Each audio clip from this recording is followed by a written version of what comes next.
Атмор компани ахлах инженер Баасан Сүрэн байна. Төвийн шугам толбогдоогүй айл өрх болон алтан байгууллагуудад зориулсан гадна нөхөр усны септик системийн талаар танилцуулж байна. Септик систем нь хүчил төрөгчгүй вакуум орчинд бохир усыг задалж цэвэршүүлэн Монгол улсын МНС 4943 2011 стандартад нийцсэн саарл усыг хөрсөн чингээх систем юм а. Септик системийн давуу тал нь бүх төрлийн өрсөн цэвэрлүүлэх боломжтой. Хөлтөлтийн түвшнээс доогуур игддэг учраас өвөл хөлдөхгүй, үнэр гарахгүй. Ашиглалтын зардал хамгийн хямд, тог цахилгаан зарцуулахгүй, жилдээ 1 удаас оруулна. Угсрал цэвэрлүүлэлтийн үн хамгийн хямд систем юм а.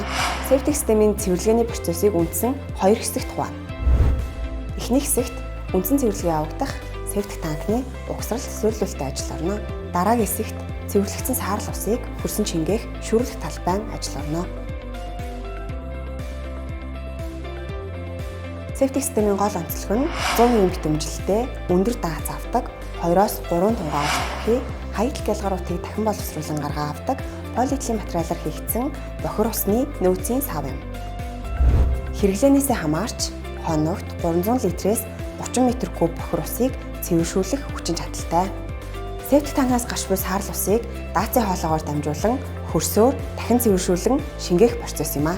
Та энэхүү системийг сонгосноор зөвхөн өөрийн хэрэгцээнд тохирсон шийдлийг мэргэжлийн инженерүүдээр гаргуулan авах боломжтой юм. Атморыг сонгоод ая тухтай орчинд аз жаргалыг мэдрээрэй.